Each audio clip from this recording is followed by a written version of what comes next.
Pakinggan po natin itong interview ni Marcos na sa tingin ko ay tila inabsuelto na ang kanyang pinsan. Panoorin natin ni. From Kat? Good morning, Mr. President. Sir, you mentioned in the latter part of your speech na tapos na ang maliligayang araw nyo, hahabulin namin kayo. The nation's question is, why is former Congressman Zaldico's passport not yet canceled? And what is the government doing to actually either convince him or force him to return to the Philippines? Ako, kakabahan na yan si Marcos sa mga ganyan mong tanong. Hindi, sa mga ganyan mong tanong, hindi kaya ni Marcos sagutin yan. Sa totoo lang po, hindi niya kayang sagutin yung mga gayang tanong po. Ha? Tuloy. I think that's best directed at the lawyer because it's a legal answer. And the legal answer is because hindi pa nasampahan ng kaso, therefore the request for the cancellation of his passport cannot yet be made. However, when that time comes, we will immediately cancel his passport. Himayin natin yung kanyang sinabi. Sabi niya, it's a legal question that lawyers should be the one answering it. Plus, the legal way is wala pa daw kaso. And until that case is been filed, malabong kansilahin daw ang passport. Sana true, ano?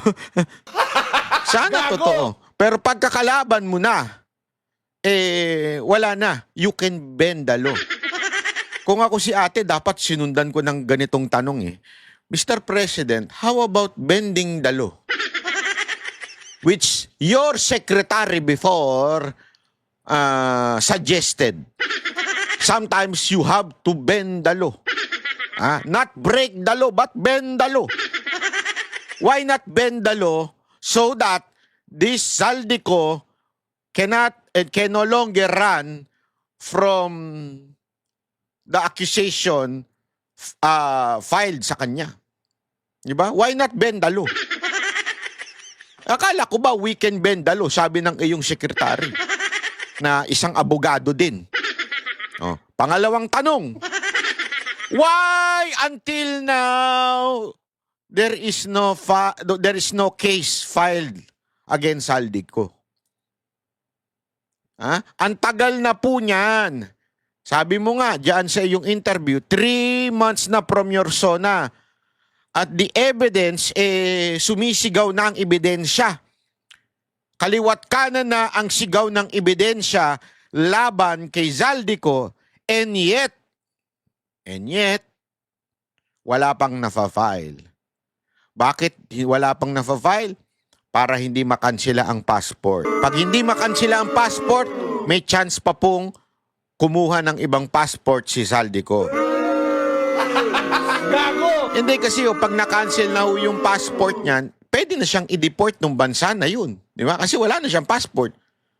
Inaantay po ba ng administrasyon na ito na magkaroon siya ng passport? Kasi may mga ganyang bansa Hindi i-research ninyo May mga bansang parang nabibili. In a way, hindi siya binibili talagang babayaran mo. Pero parang nabibili kasi pag nag-purchase ka ng bahay o nag-invest ka doon sa lugar na yon, magkakaroon ka ng passport. Pwede yun sa sobrang yaman. Sa tindi ng salin yan. Sa tindi ng kayamanan ni Zaldico, kahit buong bansa kaya niyang bilhin. Di ba? And yet, bakit ang issue dito ay ang tagal? You know why, ladies and gentlemen? Mga banateros?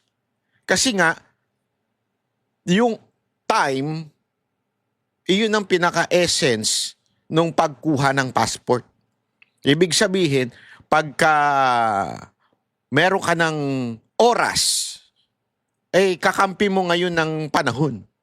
Maaari ka nang kumuha ng passport. Kasi, yan na lang yung kalaban mo yung oras Kasi nag-apply ka, hindi naman agad-agad. You have the money, you have the resources, you can do anything, but yung time, hindi mo yan pwedeng paikliin sa ibang bansa. Ibig sabihin, kunwari, ang proseso ng pagkuha ng passport abutin ng 3 months o 6 months, di ba? Sa ibang bansa, hindi mo pwedeng lagyan yun at sabihin mo, oy, dalian nyo yan, bilisan nyo, hindi. May proseso sila doon. I do not know. Ewan ko sa tingin ninyo, mga kababayan, mga banatero, sa tingin nyo ba, yan ang dahilan kung bakit dinidelay ang pag-file ng case against Zaldico? I'm not a lawyer, so I'm not the best person to explain it. Ganda siguro, bumaba ka na rin. Hindi ka pala abogado, wala ka palang alam eh. Mantakin mo, no? Sagwa talaga eh. Ako sabi ko nga sa inyo dapat talagang presidente, abogado eh. Ako, dalawa lang ang sa tingin ko. Maaring 1, abogado, or 2, naging chief executive ng LGU, ibig sabihin mayor. Diba? Although, ito, naging governor ito, wala nga lang ginawa. Pero parang hindi niya alam. But that's the procedure. You have to give grounds for the cancellation of the passport, and those grounds will be based on the cases that will be filed against him. Sir, just a Pero mali ho yun. Mali ho yan. At yan po ay pinaliwanag ni Marcoleta. Napanood ko sa isang programa nila doon sa Saganang Mamamayan. Napanood ko po na isa sa mga basihan ng cancellation ng passport ay national security. And I think, more than anything else, ito'y national security po. Bakit ho kanyo? Kung yung akusasyon kay Zaldico, paglimpak-limpak na salapi na di umano ang inaccuse kay Zaldico, ito'y sapat na grounds para po ay siya ho ay masabing concern, national security na ho ito. Di ba? Kasi kung inaakusahan na siya ng mamamayang Pilipino, lalo na ng gobyerno, abay, ito ho'y dapat nang kansilahin. Di ba? Mr. Marcos, what are you talking about? Did you even read RA 8239 Section 4 and Section 6? I'm not a lawyer, but I know how to read. At wala na hong iba pang interpretasyon dyan sa national security. Di ba? Ito ay national budget ang accusation nyo against Zaldico. Remember hindi lang po mamamayan ang nag-aakusa. Yan po ay akusasyon ng gobyerno rin ni Marcos. Bakit hindi ninyo makansela?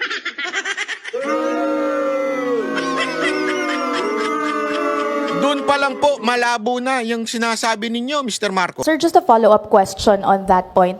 Sir, how convinced are you that Zaldico is the most guilty in this case, or are you somehow amenable to extending an option for him to become a state witness? I'm sorry, extending? An option for him to become a state witness. That option is always there, except for them who are the most guilty. Eto na. Pwede daw ba na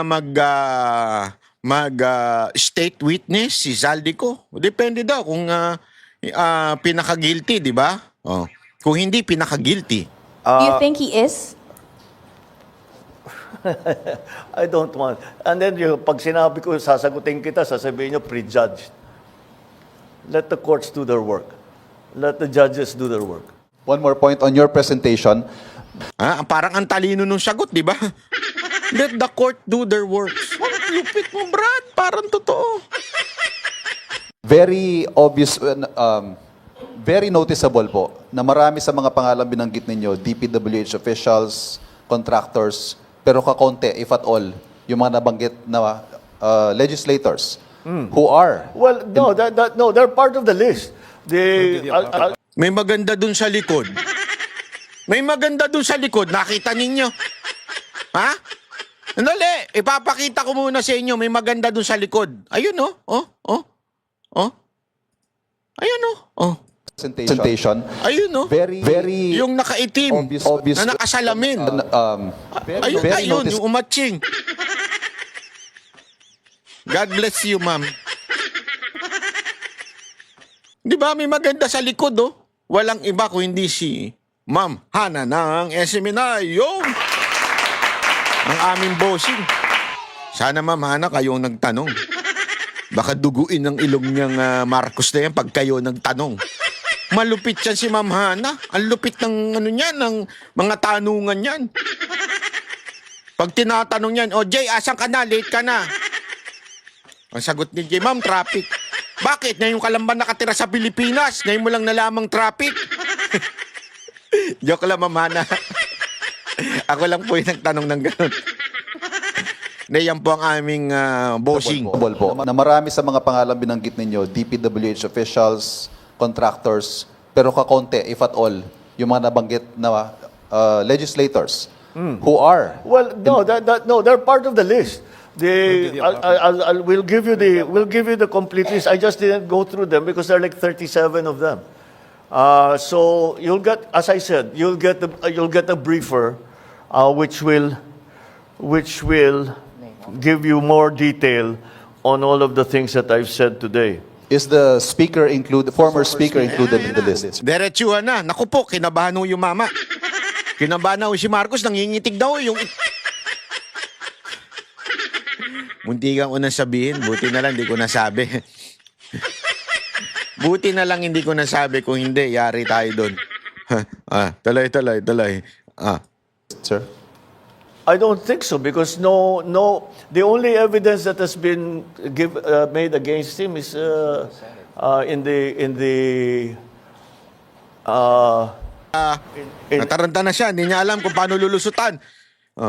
I don't think so daw na si Romualdez. The only evidence daw ay yung sa Senate lang. Naku po, pabirang buhay rin. Hindi nga siya makasagot ng diretso. in the Senate. So I don't know. We don't. No, with the speaker, no. Not as yet. Not as yet. If something else comes out, then he might have to be answerable for something. So, again, we don't file cases for optics. We file cases to put people in jail. Parang totoo, no? Parang totoo. Or to make people answer. I know that there are many suggestions of who else we should file cases against. Well, we're fine with that. Provide us the evidence and we will file cases against them. Kaya sinabi ko, napakahalaga yung sumbong sa Pangulo dahil marami kaming nakukuhang impormasyon dyan. So, pagpatuloy ninyo yung inyong pagsumbong. At bigyan nyo kami ng lahat ng ebidensya na meron kayo para magamit natin. Alam mo, bakit matapang na sinasabi ni Marcos ito? Alam niyo kung bakit? Kasi ang korupsyon, mahirap patunayan yan. Sa totoo lang. Kasi di mo naman binibigyan ng resibo pag nakatanggap. Pag diniliver ba yung maleta sa bahay, di umano ni Romualdez according to one of the person na nagsabi nun, yan po ba ay may resibo? Wala. Plus, may balita tayo na magre-recant daw sana naman, hindi Sana naman hindi mag-recant si Gutesa at dalawin ng kanyang konsensya kung siya man po ay may planong mag-recant. Kasi si Senator Amy nagsabi nito. And I hope it's not. Sana hindi totoo. Pag nag-recant po, ay parang kasing planado na dito Dito sa bitawan ni Marcos, parang planado na wala namang ebidensya yung sa Senado lang. Di ang script niyan, kung sakasakaling nag-recant si Gutesa, ang sasabihin niyan, tingnan nyo na, wala namang kinaugnayan si Romualdez kasi nag-recant nga, Tama, mali. Di ba? Ano sa tingin ninyo? Yun ang ano niyan sa tingin ko, yun ang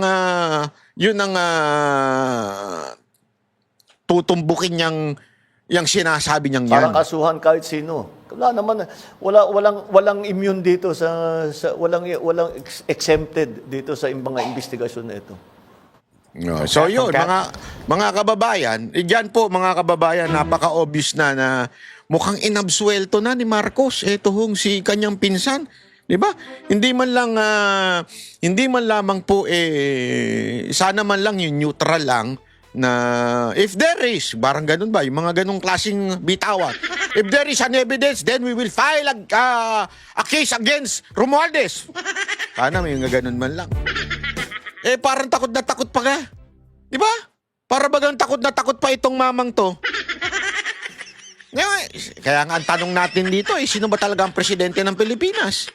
Sino ba talaga namumuno sa Pilipinas? Si Romualdez po ba o kayo, Mr. Marcos? Kasi tila takot na takot kayo. Diba?